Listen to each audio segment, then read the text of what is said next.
Hello, my name is Martin Mave and welcome to Random Reveal, a news and notes sort of podcast.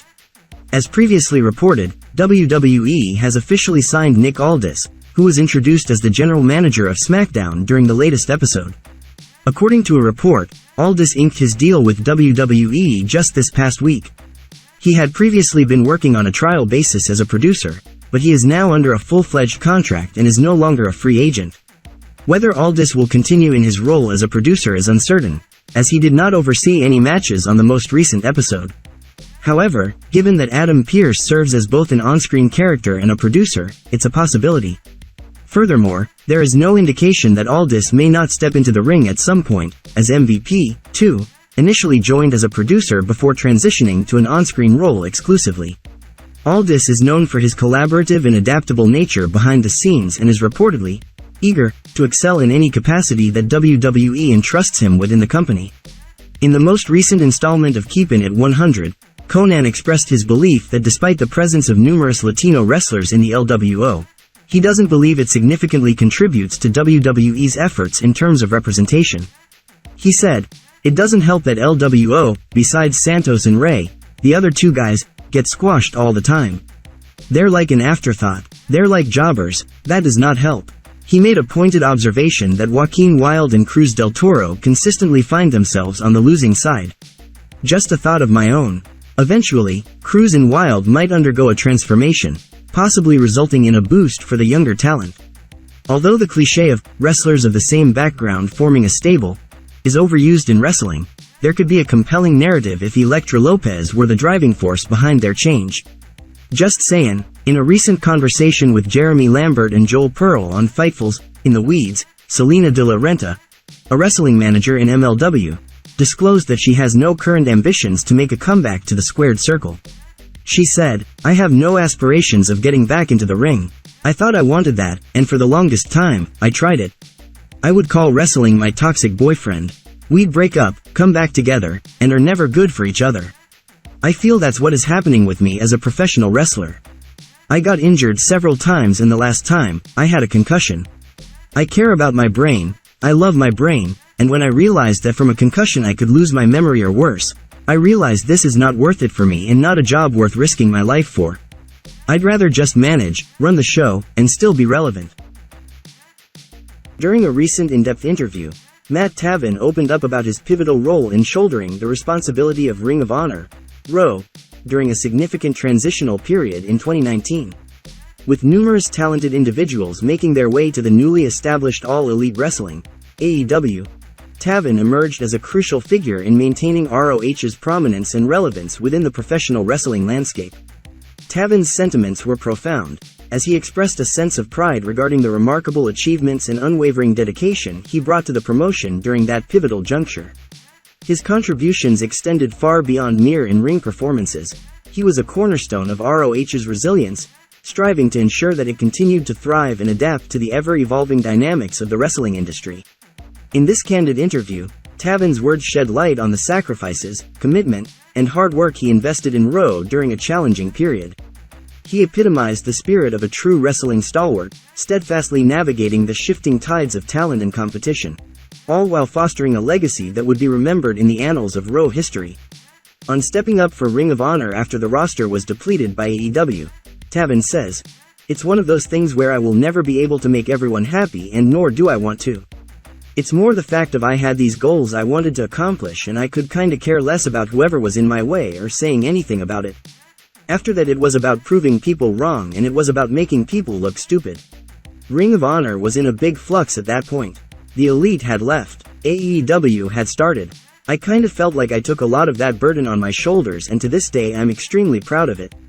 I'll say, hey, go back and watch all those matches and tell me that they suck, because I know they don't. A recent report by Fightful Select delves into Alberto Del Rio's renewed assertions about a potential WWE comeback, alleging that plans were underway to reinstate him in the wrestling ring. Del Rio firmly maintains that these plans were set in motion before Vince McMahon's temporary retirement. However, in response to Del Rio's claims, Fightful uncovered a contrasting viewpoint from a highly ranked source within WWE, who vehemently denied any such intentions, emphatically stating that there was absolutely no chance that such plans were ever on the table. Alberto Del Rio's insistence on his impending WWE return suggests a certain level of eagerness to step back into the squared circle. Nonetheless, the skepticism surrounding these assertions from a prominent WWE source indicates a significant disconnect between Del Rio's narrative and the actual course of events within the company. This conflicting account raises questions about the accuracy and credibility of Del Rio's claims, and only time will tell if they hold any merit or if they remain a mere figment of his aspirations. During a recent interview, Swerve Strickland, a prominent figure in AEW, took the opportunity to express his perspective regarding the recent appointment of Will Washington as the administrative coordinator for the promotion. Strickland's remarks shed light on the fact that this new role has introduced a learning curve, one that both Will Washington and AEW as a whole are navigating.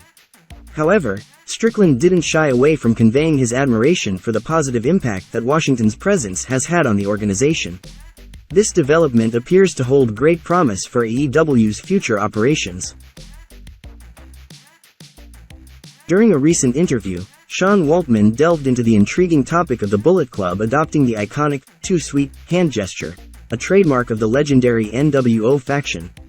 Waltman expressed his amicable stance on this homage to wrestling history, highlighting his acceptance of this symbolic passing of the torch within the wrestling community. In this engaging conversation, Waltman didn't stop at discussing the Bullet Club's gesture. He also shared his insights on two other influential factions in the wrestling world, the BWO and LWO. His perspective on these factions provides a valuable glimpse into the dynamic landscape of professional wrestling and the enduring influence of these groups on the sport. Waltman's commentary showcases his deep connection to the wrestling world and his ability to appreciate the various facets of this ever-evolving entertainment industry. By addressing the "Too Sweet" gesture and reflecting on the legacies of the BWO and LWO, he adds his unique perspective to the ongoing narrative of wrestling history and the bonds that tie its past to its present. On Bullet Club using "Too Sweet," he said, "When all that stuff started getting big, I thought it was great. Some of my friends have had various opinions and their opinions have changed at times, but I think overall we're flattered by it and it's great. It's not taking any money out of my pocket, somebody else doing the sign, and making a buck, you know?" On the BWO, Waltman continued, "You can have a couple different reactions to something like that. I just thought it was funny, you know? I thought it was cool. If somebody's parodying you, then you've done something worthwhile. So I liked it, I thought it was funny." On the LWO, Waltman said, "Let's be honest, better than ever, right? It's pushed and treated seriously. LWO, I thought they jabroned it in WCW. I thought they jabroned LWO down there compared to how they're presenting it in WWE right now." During a conversation with Chris Van Vliet, Karrion Kross expressed his openness to rejoin the WWE NXT brand if the opportunity aligned with his career goals. Kross, a former NXT champion, enjoyed a dominant tenure in the brand, with his only defeat being a notable exception. He said, "I don't want to say I was dishonest, but I wasn't entirely honest when I discussed how difficult being in lockdown was for me. During the whole pandemic, I was in Florida, a lot of my family was in Canada.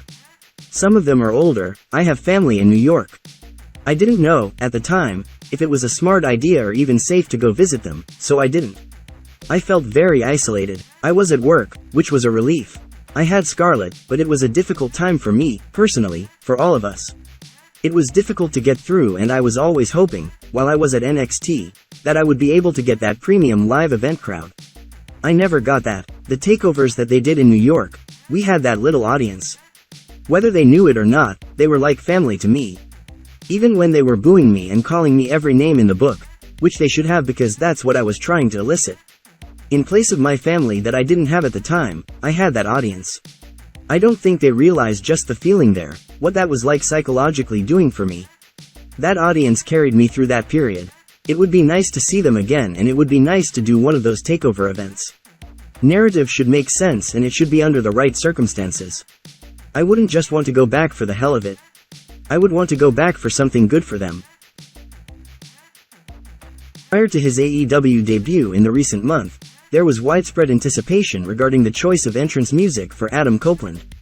The uncertainty surrounding his ability to use Alter Bridge's Metalingus led some fans to propose a return to Rob Zombie's Never Gonna Stop, a song he prominently featured from the early 2000s.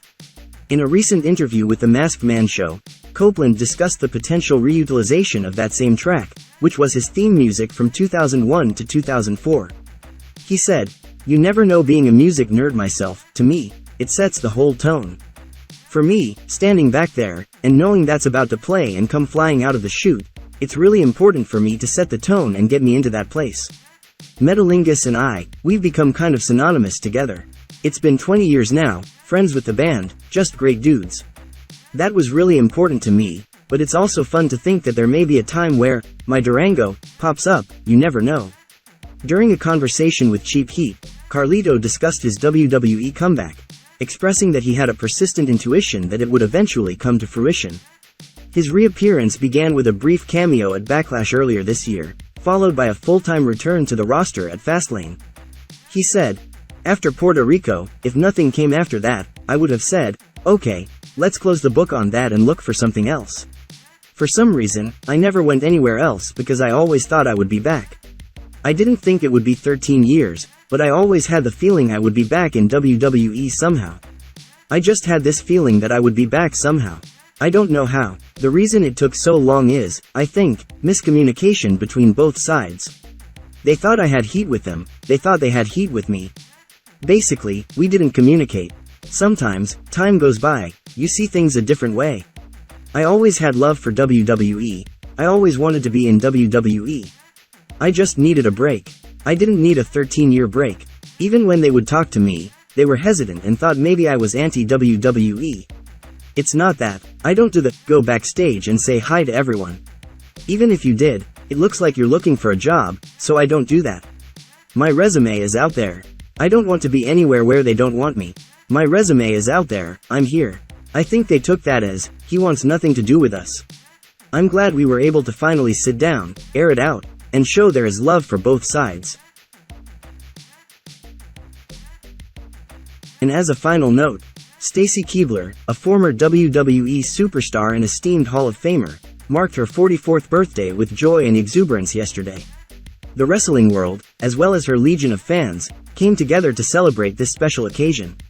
WWE, the organization where she left an indelible mark, extended their warmest wishes and heartfelt greetings to Stacy on her birthday.